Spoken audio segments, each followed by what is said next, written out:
Hello friends, today we are going to see the new lesson, that is lesson number 5, inside the atom. In the previous video we have discussed some history of atom. So without any delay we are going to start this lesson. So what is matter?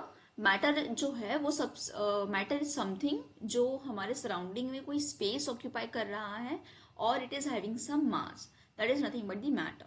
Then matter के अंदर जो सबसे smallest particle होता है उसको हम कहते हैं एटम.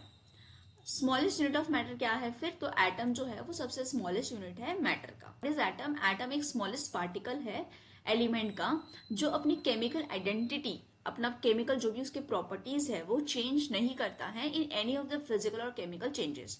तो यहाँ से इस पर्टिकुलर पैराग्राफ से हमें क्या समझ में आ रहा है कि हमारे सराउंडिंग में जितने भी सब्सटेंसेस हैं वो सभी सब्सटेंसेस को हम मैटर कहते हैं. मतलब हमारे सराउंडिंग में जो कुछ है उसको हम मैटर कहेंगे, क्योंकि मैटर जो है वो स्पेस ऑक्यूपाई करता है और उसका कुछ ना कुछ मास. उसके हम स्मॉलेस्ट पार्टिकल को देखें, सबसे स्मॉलेस्ट पार्टिकल जो है वो एटम है. ना तो क्वेश्चन कम्स कि हम एटम को स्टडी क्यों कर रहे हैं, why we are studying atom.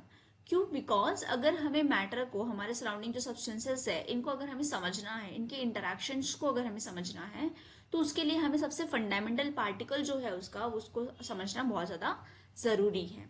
That's why we are going to see what is there inside the atom. तो आपको यहाँ पे एक चार्ट दिखाई दे रहा है जिसमें आप डिफरेंट टाइप्स ऑफ सब्सटेंसेस देख सकते हैं, जैसे कि वाटर है, ऑक्सीजन है, हीलियम, हाइड्रोजन, अमोनिया, राइट. तो this are the list of some of the substances जो हम ऑब्जर्व करते हैं हमारे सराउंडिंग में, और यहाँ पे इनके कुछ फॉर्मूलेज गिवन है, राइट. तो क्या हम कहें कि जो वाटर है वो एक एटम है या मॉलिक्यूल है? क्योंकि हमने देखा कि जो मैटर होता है, मैटर जो है वो एटम से बनता है और एटम्स कंबाइन होके मॉलिक्यूल्स बनाते हैं और मॉलिक्यूल्स कंबाइन होके कोई भी सब्सटेंस बनाते हैं, राइट. तो जो वाटर है उसको हम कहेंगे कि ये एटम ना होते हुए ये क्या है, एक मॉलिक्यूल है. क्यों?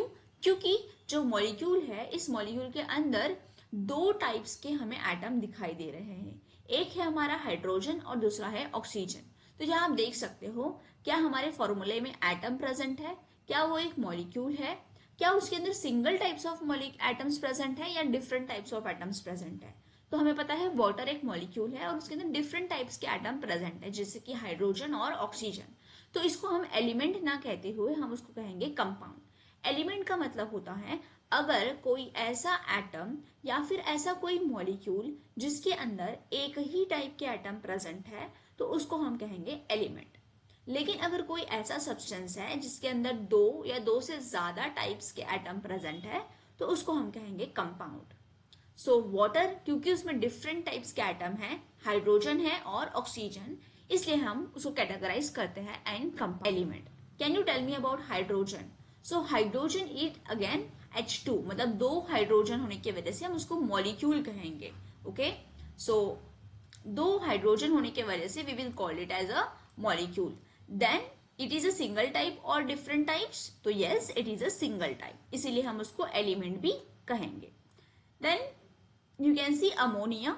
अमोनिया में आपको नाइट्रोजन दिख रहा है और हाइड्रोजन दिख रहे हैं, तो क्योंकि दो टाइप्स है और यहाँ पे हाइड्रोजन 3 है तो हम उसको एटम तो बिल्कुल भी नहीं कहेंगे.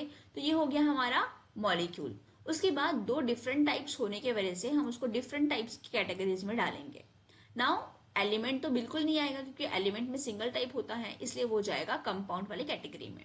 सिमिलरली नाइट्रोजन जो है, nitrogen is your molecule, single type आपको दिख रहा है यहाँ पे, और इसको भी हम डालेंगे एलिमेंट की कैटेगरी में.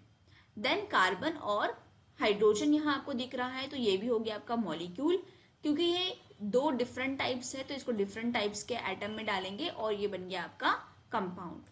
Then you have argon. ये सिंगल है तो it's an atom, single type and it's an element. Neon again atom, single type and it's an element.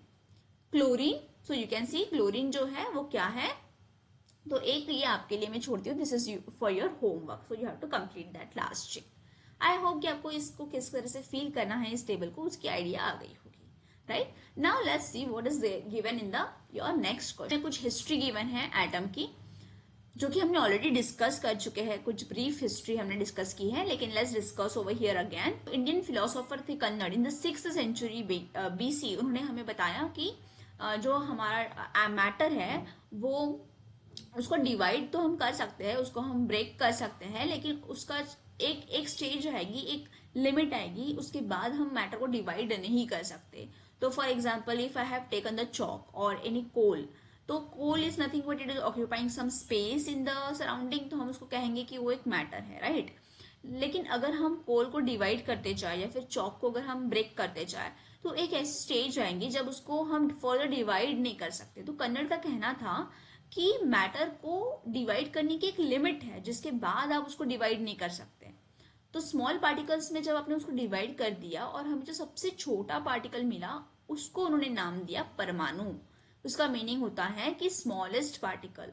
तो पहला जो परमाणु था, उन्होंने कहा कि ये जो परमाणु है ये इनडिस्ट्रक्टिबल है, आप इसको डिस्ट्रक्ट नहीं कर सकते, आप इसको डिवाइड नहीं कर सकते। उसके बाद एक ग्रीक फिलोसोफर आते हैं जो 5th सेंचुरी बीसी में हमें बताते हैं, डेमोक्रिटस, जो कहते हैं कि मैटर जो है वो स्मॉल पार्टिकल से बना है जिसको हम डिवाइड नहीं कर सकते। उन्होंने जो स्मॉल पार्टिकल है इसका नाम दिया एटम।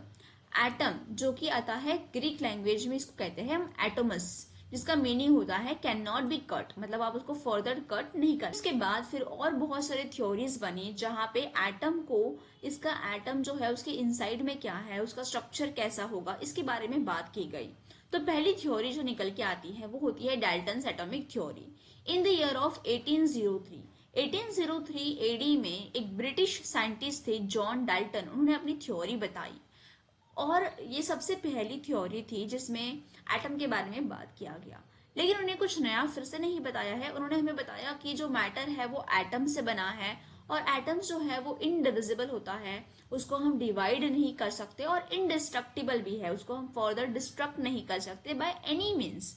ठीक है ना। एटम्स जो होते हैं एलिमेंट्स के आर अलाइक, अलाइक का मतलब सेम होते हैं। अगर आपके एलिमेंट्स के एटम की बात करें हम, तो वो सेम टाइप्स के रहेंगे। जैसे कि हाइड्रोजन का एटम जो है, हाइड्रोजन जो एलिमेंट है, इसके जितने भी एटम्स है वो सब सेम दिखेंगे आपको।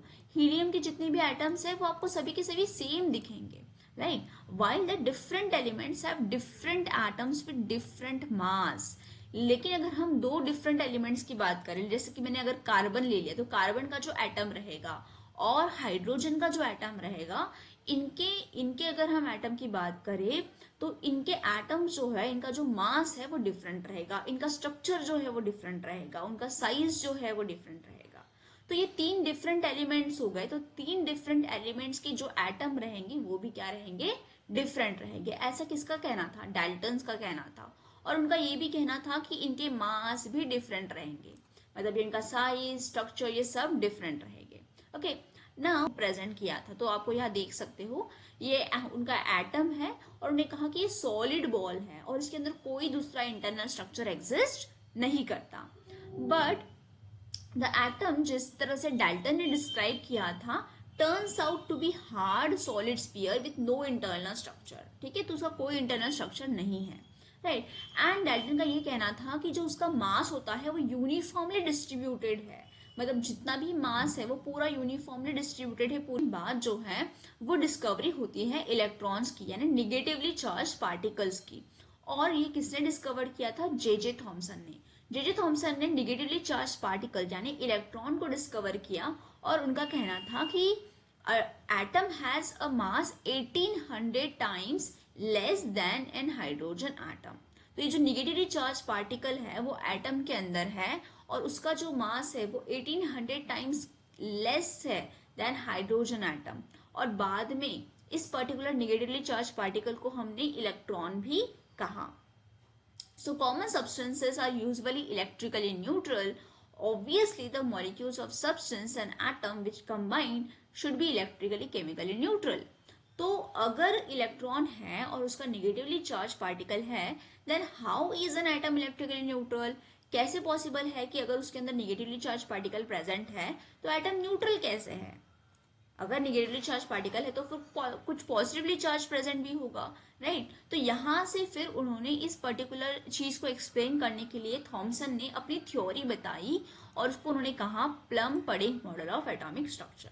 तो उनकी थ्योरी में क्या था, उनकी थ्योरी का कहना था जो कि उन्होंने दी थी इन द ईयर ऑफ 1904, उन्होंने हमें पहला एटॉमिक स्ट्रक्चर दिया जिसमें उन्होंने कहा कि जो पॉजिटिव चार्ज है ये पूरी तरह से डिस्ट्रीब्यूट है। तो आप उनका डायग्राम यहाँ पे देख सकते हो। इस पर्टिकुलर थ्योरी में उन्होंने, इस पर्टिकुलर मॉडल में उन्होंने कहा कि जो आपको रेड कलर का पार्ट दिख रहा है ये पूरा सॉलिड स्फीयर है, और ये पूरा सॉलिड स्फीयर जो है वो पॉजिटिवली चार्ज है, और उसके अंदर कुछ नेगेटिवली चार्ज पार्टिकल्स है जो आपको यहाँ दिख रहे हैं। ये नेगेटिवली चार्ज पार्टिकल जो है वो एम्बेडेड है, मतलब फिक्स किए गए हैं। इट इज जस्ट लाइक कि आपका वाटरमेलन, तो वाटरमेलन के अंदर जो आप रेड पार्ट दिखता है, दैट रेड पोर्शन है वो एक पॉजिटिव चार्ज है, और उसके अंदर जो निगेटिव पार्ट है वो रिसेंबल कर रहे हैं आपके सीड्स को। तो वाटरमेलन के जो ब्लैक कलर की सीड्स है वो बताते हैं निगेटिव चार्ज पार्टिकल्स, राइट। इस तरह से थॉमसन ने जो बैलेंस है, मतलब न्यूट्रल एटम है, उसको प्रूव किया। उन्होंने कहा कि जो डिस्ट्रीब्यूटेड पॉजिटिव चार्ज है वो बैलेंस करता है negative charge on the electrons, और इसीलिए एटम जो है वो इलेक्ट्रिकली न्यूट्रल है, राइट। कि एक स्वीट डिश थी जहां से इस मॉडल का नाम आया था, थॉमसन्स प्लम पडिंग, क्योंकि एक प्लम केक है या फिर एक स्वीट डिश है जहाँ पे ओल्ड टाइम्स में कुछ added pieces of dry fruits वगैरह रखते थे एज अ प्लम, और अभी नाउ हम रेजिन्स या डेट्स वगैरह यूज करते हैं, तो उसको उन्होंने रिसेंबल करते हुए एक्सप्लेन किया था अपने मॉडल को, इसलिए हम उसको प्लम पडिंग मॉडल के नाम से भी वो जाना जाता है। Okay, so this is all about the Dalton's and atomic theory. In the next video we will discuss in details about the Rutherford's nuclear model and Bohr's atomic model. So till then, take care of yourself. Thank you.